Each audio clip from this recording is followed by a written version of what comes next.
tidak dianjurkan untuk berpolitik praktis.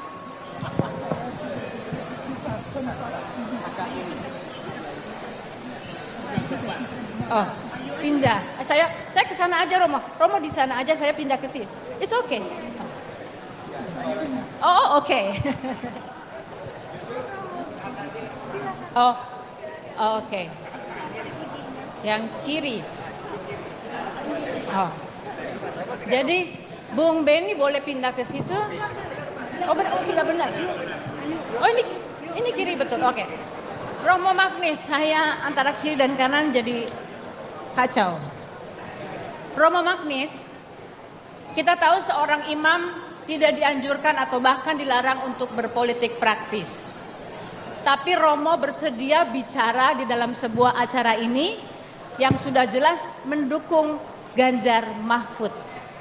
Jadi apakah ada situasi genting di dalam bangsa ini, di dalam proses pemilu ini yang menyebabkan Romo bersedia hadir di sini?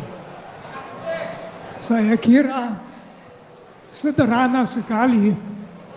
Saya tentu bisa bicara di mana saja. Kalau ada yang minta saya bicara, saya akan datang.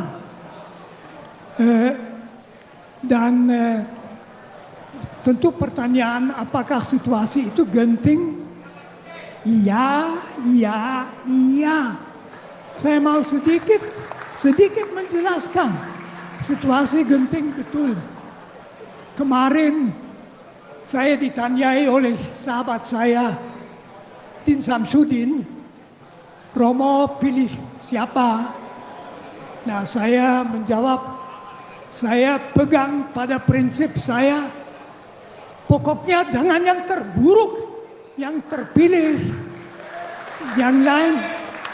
Jadi saya akan memutuskan kemudian, saya juga menambah terus terang saja bahwa saya tidak punya masalah dengan pasangan Amin, dari pasangan Anies dan Muhaimin, dan dengan pasangan Ganjar Mahfud.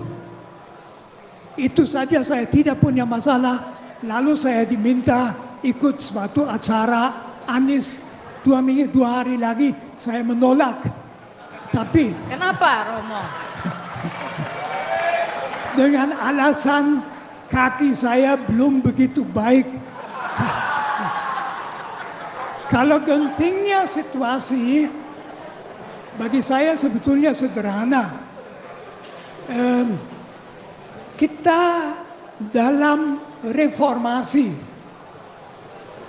dengan korban orang mati dan menjadi korban banyak, akhirnya menginstall demokrasi, hak-hak asasi manusia atas dasar Pancasila, atas keyakinan etika yang mendalam. Dan sekarang kita menghadapi situasi etika dasmu. Apa kita mau dipimpin oleh orang yang meludahi etika? Apa kita mau? Tidak mau. Itu serius loh. Tanpa etika kekuasaan merosot, paling kekuasaan yang sering disebut oligarki dan sebagainya. Saya melihat ada tanda-tanda sekarang juga bahwa bukan hanya arah pemilihan mau dipengaruhi oleh penguasa, tetapi tanda-tanda manipulasi.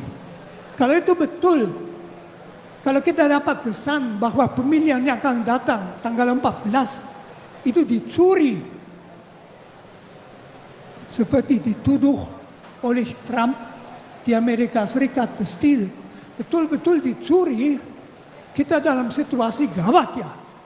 Lebih gawat daripada sebelum reformasi, itu saja. Jadi saudara-saudara, kita dalam situasi lebih gawat dari sebelum reformasi. Pertanyaan Romo. Romo melihat situasi gawat seperti sebelum reformasi ini baru terjadi setelah peristiwa Mahkamah Konstitusi, atau Romo sudah melihat bahwa tanda-tanda kerusakan demokrasi terjadi beberapa tahun sebelumnya. Jadi tentu kita harus membedakan dua hal. Yang satu, sekurang-kurangnya saya membedakan sikap saya terhadap 3 pasangan calon presiden, calon wakil presiden. Itu tergantung saya akan pilih dari siapa saya mengharapkan Indonesia dibawa ke masa depan yang baik, yang aman, yang positif, yang sejahtera, yang adil. Yang kedua, tentu kritik terhadap penguasa yang sekarang. 3 pasangan ini tidak berkuasa, meskipun pasangan kedua ada kekuasaan tentu. Nah, yang ketiga itu, saya sebetulnya merasa waktu Mas Gunawan menulis itu, saya merasa kayak aku itu perasaannya. Tapi saya mulai ragu-ragu, sebetulnya saya sudah mulai ragu-ragu tahun 2014 dalam kasus Paniai, di mana orang Papua dibunuh. Saya mengira itu kesempatan Presiden melakukan suatu panitia khusus memeriksanya, tidak berbuat apa-apa. Sampai sekarang orang Papua itu dibunuh, tak ada yang dihukum. Full berbau itu. Apa darah orang Papua itu bisa dicurahkan begitu saja. Itu bukan hanya kasus Paniai.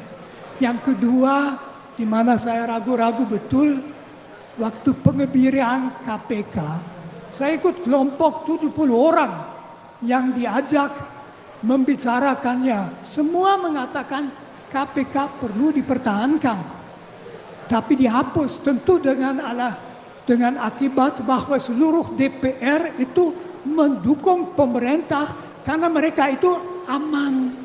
Saya kira berapa persen dari DPR takut nanti kena oleh KPK, Presiden membebaskan mereka. Nah, di situ saya mulai lalu ragu-ragu, lalu tentu manipulasi Mahkamah Konstitusi yang oleh Majelis Kehormatan Mahkamah Konstitusi disebut pelanggaran etika berat.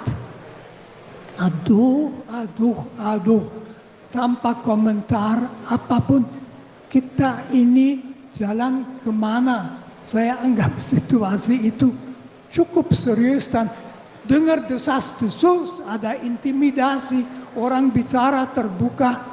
Ya kalau orang 87 diintimidasi tidak apa-apa, yang satu-satunya bisa intimidasi itu Tuhan dan boleh itu. Tetapi orang lain ada intimidasi, ada orang yang dipindah-pindah. Ya teman-teman, saya kira kita dalam situasi yang berbahaya. Terima kasih. Terima kasih.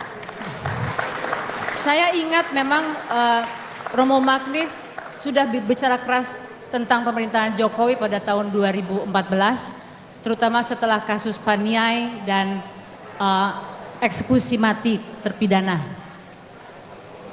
Jadi Romo Magnis saya kira punya catatan tentang hak asasi manusia dan juga catatan mengenai rusaknya lembaga-lembaga demokrasi selama 10 tahun belakangan ini dan terutama pada periode kedua. Saya ingin bertanya kepada Mbak Sandra sebagai seorang yang berkutat